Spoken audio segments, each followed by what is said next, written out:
Israel और Hamas में जारी जंग शिद्दत अख्तियार कर चुकी है। एक तरफ अल-कसाम के जंगजू इसराइली फौजियों को नाको चने चबवा रहे हैं, तो दूसरी जानिब इसराइल को अनकरीब इंतकामी कार्रवाइयों का सामना हो सकता है। उसकी एक मिसाल यमन के हूथियों का इसराइल से वाबस्ता बहरी जहाज को हाईजैक करना और इसराइली अहदाफ को निशाना बनाना है। हूथियों ने अक्टूबर में शुरू होने वाली गजा जंग के बाद हमास की मदद के आज़म का इजहार किया था और वो मगरबी ताकतों की जानिब से इंतबाह के बावजूद भरपूर तरीके से उनकी पुष्टपनाही कर रहे हैं। दूसरी जानिब लबनान में हमास के नायब साले अल आवरी की ड्रोन हमले में शहादत एक और ऐसी पेशरफ्त है जो मशरिक़ वस्ता में हालात को ख़तरनाक मोड़ पर ले आई है। क्या खित्ते की दूसरी रियासती और गैर रियासती ताकतें भी इस जंग में भरपूर तरीके से शामिल होने वाली हैं? ये वो सवाल है जिसका जवाब जानना बहुत ज़रूरी है। इसराइल के सबसे अहम इत्तेहादी अमेरिका ने जंग को हिज़्बुल्लाह तक ले जाने के खिलाफ बारहा खबरदार किया है, क्योंकि इसके बहुत दूररस नताइज हो सकते हैं। जब से अक्टूबर में हमास और इसराइल के दरमियान जंग शुरू हुई है, उसके बाद ये सवाल बार बार उठाए जा रहे हैं कि खित्ते में बड़ी ताकतों का क्या मौक़िफ़ है और क्या हालात किसी बड़े तसादुम की तरफ जा सकते हैं। ये सवाल हालिया पेशरफ्त के बाद और भी अहमियत इख्तियार कर गए हैं। जब इसराइल ने गजा पर इंतकामी हमला किया था तो मुल्क की लीडरशिप ने हमास का मुकम्मल तौर पर खात्मा करने का इंदिया दिया था। अब मुल्क में बाहर मौजूद हमास की लीडरशिप पर हमले इस जंग को नया रुख दे रहे हैं। हमास के जिन रहनुमाओं को टारगेट किया गया है वो हमास, हिज़्बुल्लाह और ईरान के दरमियान अहम राब्ताकार का किरदार अदा कर रहे थे। इस हमले के बाद इन खदशात का इजहार भी किया जा रहा है कि अब ये जंग गजा तक महदूद नहीं रहेगी। इस वाक़े के बाद इसराइल के साबिक वज़ीर और बरतानिया में मुल्क के साबिक सफ़ीर मार्क रेगिफ ने अपने बयान में कहा कि जिसने भी ये किया है ये लबनान की रियासत पर हमला नहीं है, ये हिज़्बुल्लाह पर हमला नहीं है, बल्कि ये वाज़ेह है कि ये हमास पर हमला है। इसराइल आम तौर पर इस किस्म के टारगेटेड कत्ल करने के बाद ना तस्दीक करता है और ना ही तरदीद, मगर दूसरी जानिब इस हमले के लिए इसराइल ही को जिम्मेदार ठहराया जा रहा है।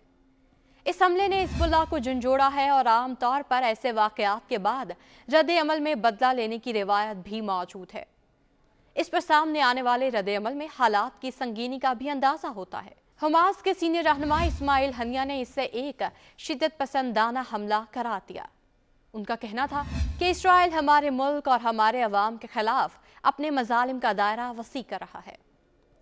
लबनान के निगरान वज़ीर आज़म नजीब मकाती ने भी कहा कि ये इसराइल की जानिब से किया गया नया जंगी जुर्म है और अब इसराइल लबनान को भी इस तनाज़े में घसीटना चाहता है।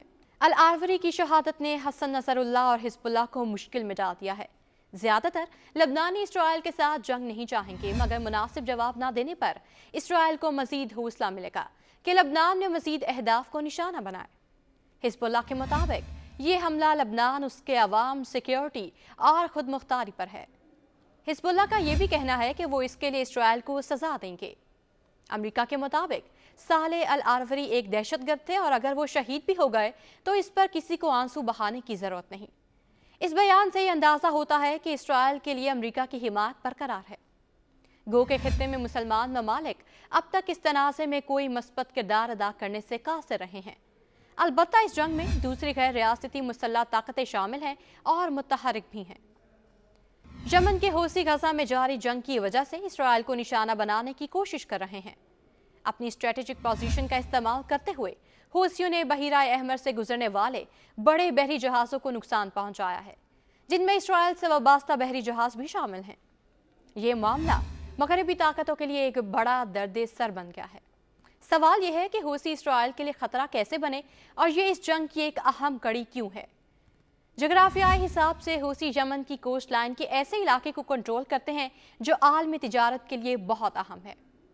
इस तिजारत में इसराइल का भी अहम हिस्सा है और इसी रास्ते से उन्होंने इसराइल से वाबस्ता बहरी जंगी गैलेक्सी लीडर को हाईजैक किया और उसे अल हदीदा की बंदरगाह के पास ले गए।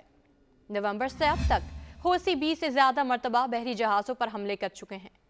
इन हमलों की वजह से न सिर्फ इसराइल बल्कि आलमी सतह पर तिजारत को नुकसान पहुंच रहा है। अमेरिका और बरतानिया समेत 12 बड़े ममालिक ने वार्निंग जारी की है कि हूसियों ने अगर ये हमले जारी रखे तो उनको नताइज भुगतना पड़ेंगे। मगरबी इत्तेहादियों के बहरी जहाज़ों ने जवाबी हमले भी किए हैं। यूं ये ताकतें बराह रास्त इस तनाज़े में शामिल हो गई हैं। यूरोपीय यूनियन की पार्लिमान के साबिक रुकन और तज्जिया निगार स्टेवान स्टीवेंसन कहते हैं कि ईरान की पुष्टपनाही से बहिरा अहमर में बहरी जहाज़ों पर हमले मगरबी दुनिया के लिए यकीनी तौर पर वो लम्हा है जब बात हद से आगे बढ़ गई है। मगरबी इत्तेहादियों की कार्रवाइयाँ खित्ते की दूसरी ताकतों को भी इस तनाज़े में घसीट सकती हैं। अब तक इस जंग में गैर रियासती मुसल्लह गिरोहों और प्रोकेसिस का अहम किरदार रहा है। ईरान की पुष्टपनाही वाले गिरोहों पर इन कार्रवाइयों में मुलव्वस होने का इल्ज़ाम है। इस तनाजुर में अगर शाम और इराक के हालात देखें तो वहाँ भी अमरीकी फौजी अड्डों पर हमलों को इसी जंग की एक कड़ी के तौर पर देखा जा सकता है।